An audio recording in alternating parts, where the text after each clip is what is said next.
আজি বনাবলৈ লৈছোঁ ছোৱালীসকলৰ প্ৰিয় আলু মুড়ি বা আলু চানা। প্ৰথমে আলুখিনি বইল কৰি লৈ মই এনেদৰে কাটি লৈছোঁ। এয়া দেখা পাইছেনে? আলু মই কেইবাটাও দিছোঁ কাৰণ আজি মানুহ কেইবাজনো আছে।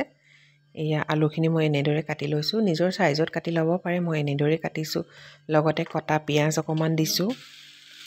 কটা পিঁয়াজ দিছোঁ, অকণমান ভুজিয়া দিছোঁ, জ্বলা ভুজিয়া। এয়া দেখিছেনে? লগতে এতিয়া দিম বইল কৰি ৰখা কাবেলি বুট, এয়া চিপছখিনি মই অকণমান ভাঙি দিম। এয়া চিপছ দিছোঁ। মই কেঁচা জলকীয়া কাটি দিয়া নাই, বাৰ্বিয়ে খাব নোৱাৰিব যে। লগতে এয়া মুড়ি, তাৰপাছতে নিমখ আৰু এইখিনি মই অকণমান কেঁচা কাবেলি বুটো দিম লগতে, তেতিয়া খাবলৈ ভাল লাগিব। অকণমান মিঠাতেল দিম। দেখিছেনে? অকণমান এতিয়া নেমু চেপি দিম। নেমু চেপাৰ পাছতে ধুনীয়াকৈ এইখিনি মই সানি ল'ম। হাতেৰে সানিম দেই, খাবলৈও ভাল লাগিব।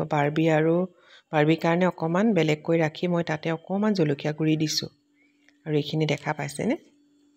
এইখিনি আমাৰ আলু মুড়ি বা আলু চানা ৰেডি হৈ গ'ল। ভিডিঅ'টো আমি গাঁৱত থকাৰে হয় আৰু ৰাতিলৈ আমাক ভাত খাবলৈ মাতিছিলে কাকুৱে। এইয়া দেখি ছোৱালীকেইজনী ব্ৰইলাৰ খাই ভাল পায় বুলি জানে। কাকুহঁতৰ ব্ৰইলাৰ ফাৰ্ম আছে আৰু সিহঁতৰ বাবে ব্ৰইলাৰ থৈ দিছিলে। আৰু আমি গধূলি এতিয়া সেয়া ভাত খাবলৈ আহিলোঁ। এইটো লুটুকন আৰু জিনটো আৰু দেখা পাইছেনে? এয়া কাকু আৰু মণিয়ে কেইবাখনো আইটেম বনালে, খুব ধুনীয়াকৈ বনালে আৰু আমি খুব তৃপ্তিৰে ভাত সাজ খালোঁ। খোৱাৰ পাছতে আমাৰ এয়া দেহা আৰু বাৰ্বিয়ে লুটুকনৰ লগত খেলি আছে। সেইটো লুটুকন আমাৰ ডাঙৰ হৈছে আৰু আমাৰ লুটুকনটো একদম মৰম লগা হৈ আহিছে। এতিয়া যিমানে ডাঙৰ হৈ আহিছে দেখিছে, বায়েক দুজনীৰ মাজতে একদম বহি আছে ধুনীয়াকৈ। এইজনী হেনো তাৰ ভণ্টি বোলে, অকণমানি পুতলাটো তাৰ ভণ্টি বোলে, ভনী কৰি থাকে।